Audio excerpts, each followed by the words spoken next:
मुझे उम्मीद है कि पिछले 4-5 दिन से लगातार उत्तर प्रदेश के बहराइच से जो ये तस्वीरें वायरल हो रही हैं, जिसमें गोपाल मिश्रा नाम का ये लड़का एक मुसलमान के घर में घुसा है, उसकी छत पर चढ़ा, वहाँ जाकर के हरे झंडे को उखाड़ करके फेंका, उसकी ग्रिल पूरी तोड़ दी और उसके बाद वहाँ जाकर के अपना भगवा झंडा लहराने लगा। लेकिन ये हुआ क्या है? ये तो दुर्गा मूर्ति विसर्जन के लिए जा रहे थे। ये मुसलमानों का घर देख करके मुसलमान के यहाँ घुस करके वहाँ से उनका हरा झंडा उखाड़ना और उसके बाद फिर वहाँ भगवा झंडा लहराना, नीचे नारेबाजी करना, जय श्री राम और बजरंग बली की जय, इस तरीके से करके इसका उत्साहवर्धन जो लोग कर रहे थे, क्या उनके खिलाफ कार्रवाई नहीं होनी चाहिए? और ये तो मामला था मूर्ति विसर्जन को, यानी दुर्गा मूर्ति विसर्जन के लिए जिस वक्त जाया जा रहा था, जुलूस चल रहा था, ये तो वहाँ जा रहे थे। ये मुसलमानों के घर में कहाँ घुस गए? मस्जिद या मदरसे इनको कहाँ नज़र आने लगे?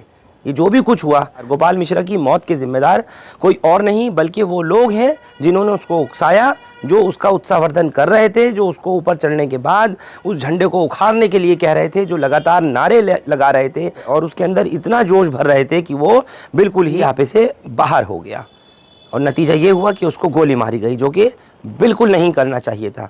अपनों की यादें खुशबू की तरह होती हैं, चाहे कितने भी खिड़की दरवाजे बंद कर लो, हवा के झोंके के साथ अंदर आ ही जाती हैं। अब हवा चले ना चले, हमारे इत्र के साथ बनाई यादें हमेशा आपके साथ रहेंगी। जमजम परफ्यूम्स, हजरत निजामुद्दीन से निकली खुशबू जो पिछले 30 साल से आपकी यादों का हिस्सा है।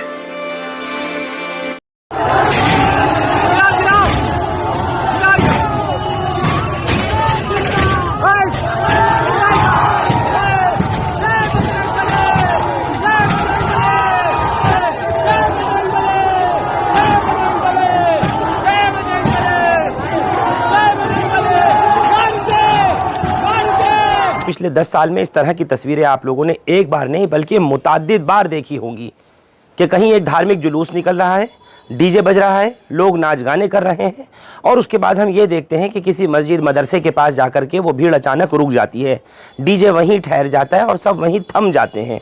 उसके बाद जो कुछ होता है वो आप सब अब नहीं कई बार देख चुके हैं। मगर मसला ये है कि जब प्रशासन को मालूम था कि बहराइच के जिस इलाके से हो करके दुर्गा मूर्ति विसर्जन के लिए तमाम भक्तजनों को निकल कर जाना है, तो वहाँ पर क्यों पर्याप्त इंतजामात नहीं थे? और जो डीजीपी और तमाम लोग बाद में नज़र आए हैं हाथ में पिस्तौलें लेते हुए और ठोको सालों को निकालो और मारो करते हुए, वो सब पहले कहाँ थे? ये लैप्स क्यों हुआ? और क्यों किसी एक मुस्लिम के घर में हिंसा चाहे किसी भी प्रकार की हो बिल्कुल नहीं होनी चाहिए। हम हिंसा का समर्थन किसी कीमत पर नहीं करते, लेकिन वो क्या कि जब जबरन उकसाने की कोशिश की जाती है किसी मुसलमान के घर में घुस करके, वहाँ पर एक हरे रंग का अगर झंडा लगा हुआ है तो वहाँ उसके घर की छत पर चढ़ करके उसकी ग्रिल को फेंक देना, उसके झंडे को उखाड़ कर फेंकना और अपना वहाँ पर भगवा झंडे को लहरा करके वहाँ लगा देना, मजहबी नारे लगाना और फिर बेहद उत्तेजित करना, गाली गलौज करना, लोगों को उकसाना, प्रोवोकेट करना, ये कहाँ का इंसाफ है? और जब इतना बड़ा प्रोसेशन था तो पुलिस उस वक्त क्या चने भून रही थी या भाड़ झोंक रही थी?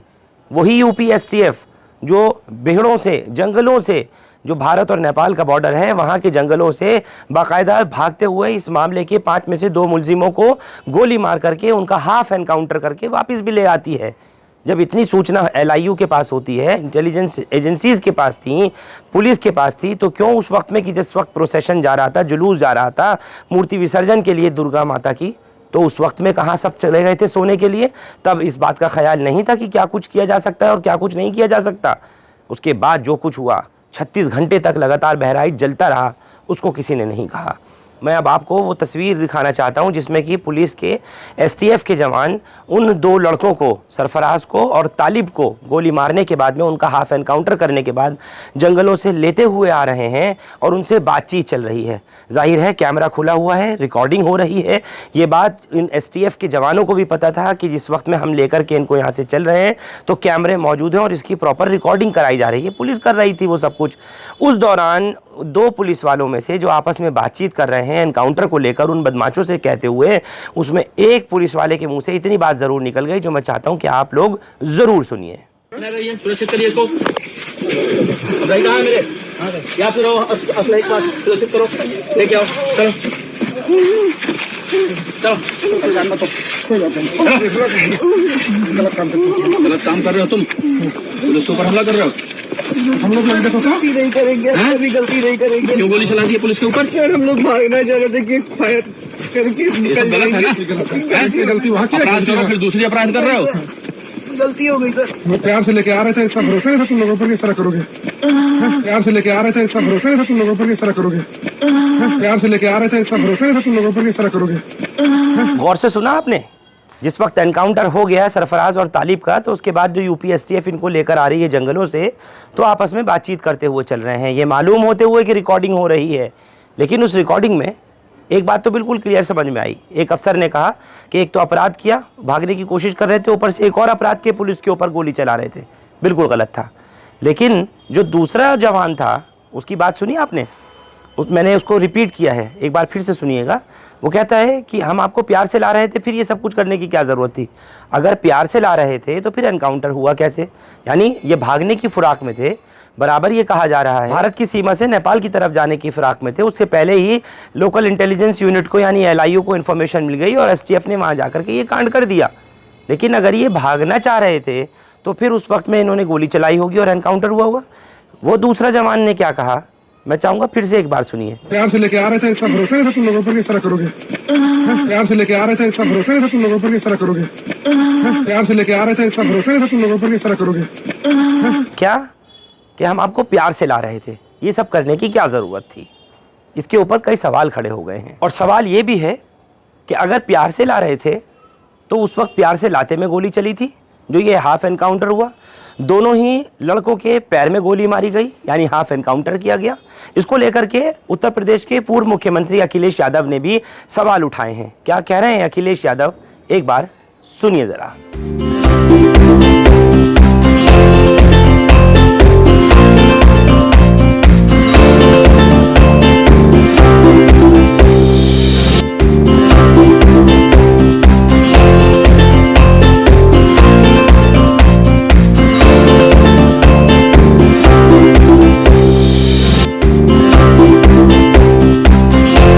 घटनाएं जो हो रही हैं वो सरकार की नाकामी की वजह से हो रही हैं। सरकार अपनी नाकामी छिपाने के लिए इनकाउंटर कर रही है।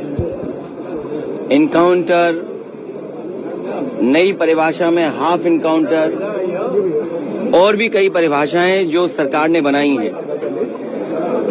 अगर इनकाउंटर से ही लॉ एंड ऑर्डर बेहतर हो रहा होता तो अभी उत्तर प्रदेश कई आंकड़ों में और प्रदेशों से अच्छा होता।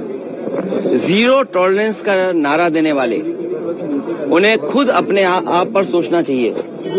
ये एडमिनिस्ट्रेटिव फेलियर था, सरकार का फेलियर था कि जब वहां पर तय था, पुलिस की जानकारी में था, तो आखिरकार आपने शांतिपूर्ण ढंग से क्यों नहीं प्रोसेशन को ले जाने दिया या उस कार्यक्रम को संपन्न क्यों नहीं करा पाए? जो लोग एक शांतिपूर्ण तरीके से एक कस्बे, गांव का या आसपास के लोगों का कार्यक्रम शांतिपूर्ण से संपन्न नहीं करा पा रहे हैं, उनसे लॉ ऑर्डर की क्या उम्मीद करेंगे आप? और फिर ये इनकाउंटर, हाफ इनकाउंटर, ये डराने के लिए हैं। आप मुझसे ना नाम बताते ना कुछ बताते, तब भी मैं कह सकता था कि इनकाउंटर किसका किया इन्होंने। इनकाउंटर करना और नफरत को बढ़ावा देना, ये सरकार को नया तरीका मिल गया है काम करने का। ये अपनी सब नाकामी छिपा रहे हैं। याद कीजिए, उससे पहले दुनिया में कहीं ऐसा होता हो कि जब पहले इनकाउंटर पे सवाल उठाओ मंगेश पर, तो सरकार कहती है क्योंकि हमें बैलेंस करना है तो उसमें क्षत्रिय को भी मार दिया। तो ये कहां का लॉ एंड ऑर्डर है? कहां की ये व्यवस्था है जहां पर आप बैलेंस करने के लिए किसी की जान ले रहे हैं? और सरकार अपनी नाकामी छिपाने के लिए खासकर इस तरह के इनकाउंटर कर रही है। ये तो थी अखिलेश यादव की बात, जिन्होंने एक बहुत बड़ा सवालिया निशान लगाया है योगी आदित्यनाथ की उत्तर प्रदेश पुलिस पर, उत्तर प्रदेश की STF पर। दूसरी तरफ दरगाह हजरत ख्वाजा मोइनुद्दीन चिश्ती अजमेरी रहमतुल्लाह अलैह के आस्थाने से जो एक आवाज़ उठती चली आई है मजलूमों के खिलाफ, पीरजादगान में से एक सैयद सरवर चिश्ती की, उन्होंने क्या कुछ कहा है बहराइच वाले मामले पर, और जो कुछ एनकाउंटर हुआ या गोपाल मिश्रा की जो मौत हुई है गोली लगने से, उस पर क्या कुछ कह रहे हैं सैयद सरवर चिश्ती, अब उनको भी सुनिए। इंतहा हो गई। ये तो किसी भी डेमोक्रेटिक कंट्री में नहीं होता है, जबकि कहते हैं मदर ऑफ ऑल डेमोक्रेसी हमारे देश को कहा जाता है। बहराइच में आप मुसलमानों के घर पे एक भीड़, नीचे भीड़ खड़ी है, डीजे बज रहा है, मुसलमानों को अनाप शनाप कहा जा रहा है, घर पे चढ़ के हरा झंडा उतार के मुसलमानों का और भगवा झंडा लहराया जा रहा है, तो फिर फूल तो बरसेंगे नहीं। जो हुआ तो यही होना था। न्यूटन्स लॉ ऑफ मोशन है, for every action there is equal and opposite reaction. ये कुदरत का कानून है। आप घरों में भी घुस जाओगे, डीजे पे गालियाँ भी बकोगे, धर्म को भी गालियाँ बकोगे, हमारे लोगों को भी गालियाँ बकोगे, एक समुदाय मुसलमान समुदाय को गाली बकोगे, और फिर ये भी कहोगे कि मुसलमान रिएक्ट ना करें। और फिर जब रिएक्ट करते हैं तो उसके ऊपर जो है जिन्होंने एक्शन किया उसको तो गोदी मीडिया दिखाता नहीं है और मुसलमानों के रिएक्शन को दिखा देता है। बाराबंकी में अभी क्या हुआ, पुलिस को इस मामले में सैल्यूट करते हैं। पुलिस अगर चाहे तो कुछ नहीं हो सकता अगर सेकुलर रोल निभाए। वहाँ पे भी डीजे बजा, मुसलमानों को माँ बहन की गालियाँ बकी, पूरे समुदाय को गालियाँ बक रहा है, हमारे धर्म को गालियाँ बक रहा है। वो तो पुलिस ने तत्परता दिखाई और 3 लोगों को, 3 हिंदूज़ को गिरफ़्तार किया और 40 को 3 पे FIR लगाई और 40 को गिरफ़्तार किया। ये तो आए दिन का हो गया। नूपुर शर्मा से लेके यतीनन तक हमारे प्रॉफिट मोहम्मद सल्लल्लाहु अलैहि वसल्लम की शान में गुस्ताखी करते हैं, आज तक पकड़े नहीं जाते हैं कि हम किसी देवी देवताओं के लिए ऐसा कुछ करते हैं। कोई हमारा धार्मिक जुलूस निकलता है तो हम किसी के मंदिर पे जाके हमारे हरे रंग के झंडे लगाते हैं कि हम डीजे बजाकर उनको गालियां बकते हैं, लेकिन किसी पे कोई कार्रवाई नहीं हो रही। मुल्क के प्रधानमंत्री खामोश, लॉरेंस बिश्नोई जेल से सुपारियाँ लेता है, नामचीन मुसलमानों को मारता है, कभी सिखों को मारते हैं। तो जब तक गवर्नमेंट का हाथ नहीं हो तो क्या ऐसा हो सकता है? मेरा एक क्वेश्चन है, क्या ये हो सकता है? क्या ये मुमकिन है? धर्म के अंदर क्राइम भी जोड़ दिया। तो ये तो धार्मिक एक जो है रैली ना हो के एक सांप्रदायिक रैली हो गई। आपने अपने लोगों को धर्म से हटा के जो है उनको कम्युनल बना दिया है, सांप्रदायिक बना दिया है। इसका नुकसान तो आपको उठाना पड़ेगा। हम तो कभी ऐसा नहीं करते। हमारे देखिए ईद पे नमाज़ पढ़ने जाते हैं, दरूद शरीफ पढ़ते हुए जाते हैं, खामोशी से लौटाते हैं। ईद मिलादुन नबी सल्लल्लाहु अलैहि वसल्लम का जलसा निकलता है, खामोशी से जाते हैं, खामोशी से आ जाते हैं। ये एक तरफा कार्रवाई हो रही है, घर बुलडोज़ किए जा रहे हैं। इसे इसराइली मैकेनिज़्म कहेंगे। 1967 में पहले गाज़ा में घर तोड़े थे इसराइलियों ने, वही पॉलिसी को अडेप्ट कर रहे हैं, उनकी पॉलिसी चला रहे हैं। वो तो एक बहुत छोटी सी जगह, हिंदुस्तान तो बहुत बड़ा है, एक कंपोजिट कल्चर है हमारा, डाइवर्सिटी है, यूनिटी एंड डाइवर्सिटी है, उसको आप बर्बाद कर रहे हैं। मोहन भागवत RSS के चीफ कहते हैं हिंदुओं से कि हिंदुओं एक होकर रहो। अरे कहना ये चाहिए था देशवासियों एक होकर रहो। अगर हिंदू एक होकर रहेंगे तो फिर हम मुसलमान भी ये बात कहेंगे कि माइनॉरिटीज़ तमाम जो माइनॉरिटीज़ हैं वो एक होकर रहें। हमें भी फिर हक है बोलने का, तमाम माइनॉरिटीज़ एक होकर रहें। और मुसलमानों में जो जिन्होंने उम्मत को बांटा, जिन्होंने उम्मत को बेचा, तो मुसलमान उनकी निशानदेही कर चुका है। आज भी हमारे यहाँ ही देख लें, मैं जैसे कभी आवाज़ उठाता हूँ तो एक बात आती है मुनाफिकों की, हासिदों की, मुनाफिकों की और दलालों और मुखबिरों की कि ये मरवा देगा, ये मत बोलो, ऐसा नहीं बोलना चाहिए, अभी वक्त नहीं है, हिकमत अमली से काम लो। ये कौम को बुज़दिल बनाने वाली बात है। हमारी कौम बुज़दिल नहीं है। हम ये नहीं कह रहे हैं कि आप किसी को डराओ, लेकिन डरना भी तो जुर्म है। ना किसी को डराओ, ना किसी को से डरो। लिव एंड लेट लिव, प्यार मोहब्बत से रहो। लेकिन ये मुश्किल कर दिया है हमारा जीना। अब हम FIR, प्रोटेस्ट, प्रोसेशंस भी करके देख चुके। अभी तक नूपुर शर्मा से लेकर ये बंद नहीं हो रहे। अभी जैसलमेर की तरफ भी किसी ने प्रॉफिट मोहम्मद सल्लल्लाहु अलैहि वसल्लम की शान में गुस्ताखी की है। कब तक हम ये सब चीज़ें बर्दाश्त करते रहेंगे? गवर्नमेंट से हम ये सवाल करते हैं। हिंसा किसी भी प्रकार की हो नहीं होनी चाहिए, क्योंकि वायलेंस किसी मसले का, हिंसा किसी मसले का हल नहीं है। लेकिन हिंसा करता कौन है, कराता कौन है, इससे फ़ायदा किसका है और नुकसान किसका है, भारत की जनता यही नहीं समझ पा रही है। क्योंकि जितनी जगहों पर चुनाव हैं, चुनाव हो गए और चुनाव आने वाले हैं, उन्हीं इलाकों के अंदर क्यों इस तरह की हिंसक वारदातें सामने आ रही हैं। कहाँ हैं इंटेलिजेंस एजेंसियाँ, कहाँ होती हैं LIO, और कहाँ होते हैं वो STF, वो कमांडोज, वो पुलिस फोर्स, सब गायब। क्यों? कि हिंसा कराई जाती है। हिंसा होती नहीं है, कराई जाती है। इससे फ़ायदा और नुकसान किसका है, ये भारत की जनता को तय करना होगा, समझना होगा। इससे नुकसान किसी और का नहीं है, किसी सियासतदान का, किसी लीडर का, किसी PM CM का, DM का नहीं है। इससे आपका है, इससे हमारा है, भारत की जनता का है, आपके हमारे बच्चों का है, उनके भविष्यों का सवाल है। हिंदुस्तान लाइव इस बात का पूरी तरह खंडन करता है कि गोलीबारी या हिंसा किसी मसले का हल नहीं है। मैं चाहूँगा कि अब आप लोग भोंपू और भांड मीडिया की एक वो तस्वीर देखिए जिसमें योगी आदित्यनाथ को न जाने किस किस तरीके के जो अलकाबात हैं उससे नवाजा जा रहा है कि अब मुसलमानों तुम्हारी खैर नहीं है, और योगी जी ने अपनी आंखें खोल ली हैं, उन्होंने कमर कस ली है, मुसलमानों का सफाया हो जाएगा, मस्जिदों से निकाल करके अब इनका खात्मा होगा, ये होगा वो होगा, पता नहीं क्या क्या। एक बार सुन लीजिए ज़रा बहुत गौर से उस भोंपू और भांड मीडिया की भी उस रिपोर्ट को, जिसमें बहराइच दंगों को लेकर के और इस एनकाउंटर को लेकर के क्या रिपोर्ट पेश की गई है, सुनिए ज़रा। गोपाल मिश्रा पर जिसने चलाई थी गोली, पहली तस्वीर आई सामने, सोशल मीडिया पर वायरल हो गई खबर। एक्टिव हो गए CM योगी आदित्यनाथ, मिश्रा परिवार को न्याय दिलाने का सबसे बड़ा आदेश। मस्जिदों में हो रही उपद्रवियों की तलाश कमांडो खींच कर ला रहे बाहर। पूरा इलाका हो गया खाली, हिंदुत्व रक्षक योगी आदित्यनाथ ने दिखाई अपनी ताकत। योगी की गुस्से को देखकर थर्रा उठे उपद्रवी, परिवार को न्याय दिलाकर रहेंगे योगी। योगी आदित्यनाथ ने अब जारी किया नया फरमान, हलक में आ गई होगी उपद्रवियों की जान। योगी आदित्यनाथ के गुस्से का कोई तोड़ नहीं। अगर गलत होता है तो योगी आदित्यनाथ बहुत तगड़े फैसले लेते हैं।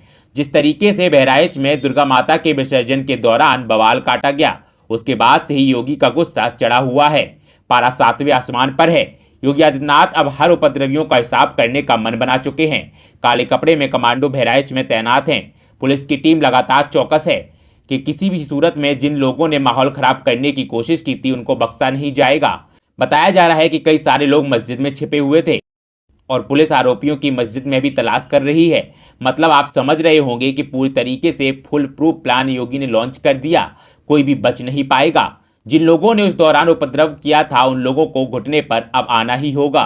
योगी आदित्यनाथ सरकार ने ठाना कि वे मिश्रा परिवार को न्याय दिलाकर ही रहेंगे। योगी आदित्यनाथ हमेशा से हिंदुओं की रक्षा के तौर पर जाने जाते आए हैं। गोरक्षनाथ पीठ के महंत योगी आदित्यनाथ ऐसे मुख्यमंत्री हैं जिन्होंने कई बार कहा कि कुर्सी का उनका कोई लोभ नहीं, लेकिन अगर हिंदुओं के साथ गलत किया गया तो वे बर्दाश्त नहीं करने वाले। ऐसा नहीं है कि योगी राज में मुसलमान पर कोई अत्याचार हो रहा, मगर आपको बता दें कि योगी साफ कह चुके हैं कि अगर किसी ने भी माहौल खराब करने की कोशिश की तो उस पर ऐसा एक्शन लिया जाएगा कि 7 पीढ़ियां उसका हिसाब किताब चुकाती रह जाएंगी। आपको बता दें कि इसी बीच जो खबर मिल रही उसके मुताबिक मस्जिदों में छिपे आरोपियों की तलाश की जा रही। मतलब कहीं भी उनके पास बचने का रास्ता नहीं है। जमीन हो या आसमान, बाबा की पुलिस उनको जहन्नुम से भी खींच कर निकाल रही है। योगी आदित्यनाथ ने जब गोपाल मिश्रा के परिवार से मुलाकात की थी तब उन्होंने साफ शब्दों में कह दिया था कि कुछ भी हो जाए मगर हम न्याय आपको दिलाकर ही रहेंगे। योगी आदित्यनाथ के आदेश के बाद चप्पे चप्पे पर तलाश की जा रही कि किसी भी सूरत में जिन लोगों ने गलत किया था उनको छोड़ा नहीं जाएगा। बाबा का बुलडोजर भी एकदम तैयार है। इसी बीच आपको बता दें कि फोटो भी तेजी से वायरल हो रही, जिसमें आप देख सकते हैं कि किस तरीके से एक आदमी अपनी बंदूक के साथ बाहर निकलता दिखाई पड़ रहा। सोशल मीडिया पर दावा किया जा रहा कि किसी ने गोपाल मिश्रा को अपने निशाने पर लिया था। बता दें कि इस तस्वीर के वायरल होने के बाद इस बात की मांग तेज हो गई कि जल्द से जल्द इस शख्स की गिरफ्तारी की जाए। इस तस्वीर के सामने आने के बाद योगी आदित्यनाथ की पुलिस और ज्यादा एक्टिव हो गई और आरोपियों की तलाश को तेज कर दिया गया। तस्वीर की क्या सच्चाई है उसकी भी जांच पड़ताल की जा रही। कहीं ऐसा तो नहीं कि तस्वीर गलत वायरल हुई हो। जैसा कि आपको पता है कि विसर्जन के दौरान समुदाय विशेष के लोगों ने आस्था के साथ खिलवाड़ करने की कोशिश की और पत्थरबाजी का आरोप लगाया, जिसके बाद पूरा माहौल खराब हुआ और हिंदुओं के गुस्से को भड़काया गया। लेकिन जो कुछ भी हो रहा है, योगी आदित्यनाथ की सरकार उत्तर प्रदेश में है, कोई भी बच नहीं पाएगा। योगी का जो एक्शन प्लान है एकदम साफ है। जब तक एक एक को सजा नहीं दी जाएगी तब तक वो चैन से नहीं बैठने वाले। तो सुना आपने, ये रिपोर्टिंग है और ये रिपोर्टिंग का मेयार और स्तर रह गया है भोंपू और भांड मीडिया का। आप लोग हमारे साथ इस खबर पर जुड़े, आप सबका बहुत शुक्रिया। हिंदुस्तान लाइव फरहान याहिया यूट्यूब पर सब्सक्राइब कर सकते हैं और क्लिक कर सकते हैं बेल आइकन हमारी खबर की पहली नोटिफिकेशन के लिए। फेसबुक पर हमारा page Hindustan Live Farhan Yahiya follow और लाइक कर सकते हैं। Thank you for now.